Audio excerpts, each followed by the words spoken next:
Today we discuss the new topic. आज हम नया टॉपिक पढ़ेंगे, डाल्टन्स एटॉमिक थ्योरी। उनकी कुछ थ्योरी थी जिनमें हम आपको कुछ थ्योरी के बारे में बताएंगे जो कि एनसीईआरटी में दिया हुआ है। जिसमें पहला थ्योरी है matter consist of individual atoms. उन्होंने कहा था कि मैटर जो होता है वो ऐसे पार्टिकल से मिलकर बना होता है जो कि इंडिविजुअल होते हैं, उनको फर्दर डिवाइड नहीं किया जा सकता। दूसरा था all atoms of a given element have identical properties including identical mass, यानी जो भी एलिमेंट दिया हुआ है उसकी प्रॉपर्टी आइडेंटिकल होगी और उसका मास भी आइडेंटिकल होगा, यानी डिफरेंट डिफरेंट एलिमेंट्स का मास डिफरेंट होगा और उनकी प्रॉपर्टी भी डिफरेंट होगी। ओके। तीसरा था कि compounds are formed when atoms of different elements combined in a fixed ratio. Atom जो थे, कई एटम मिलकर कंपाउंड तब बनाएंगे जब वो फिक्स्ड रेशियो में कंबाइंड होंगे, या जो एटम से मिलकर कंपाउंड बनेगा उनका जो रेशियो होगा वो फिक्स्ड होगा।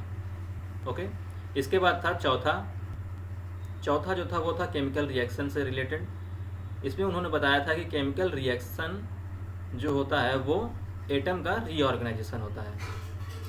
These are neither created not destroyed in chemical reactions, यानी एटम्स जो होते हैं वो क्रिएट नहीं होते हैं, वो बस रीऑर्गेनाइज हो जाते हैं रिएक्शन के दौरान, और उसमें से कुछ भी डिस्ट्रॉय नहीं होता है।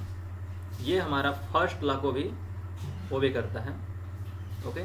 तो ये कुछ थ्योरी थी डाल्टन की जो कि एनसीईआरटी में दिया हुआ है, और इसके बाद आगे इन थ्योरी में से कुछ ड्रॉबैक भी निकल कर आए थे जो हम आगे डिस्कस करेंगे।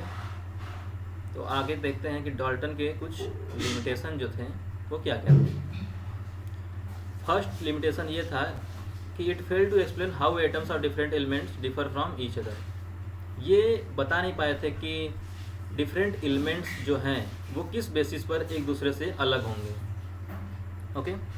दूसरा यह था कि it fail to explain how and why atoms of different elements combined with each other to form compound.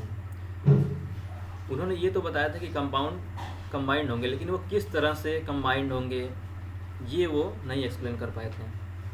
तीसरा था it fail to explain Gay-Lussac's law of combining volume.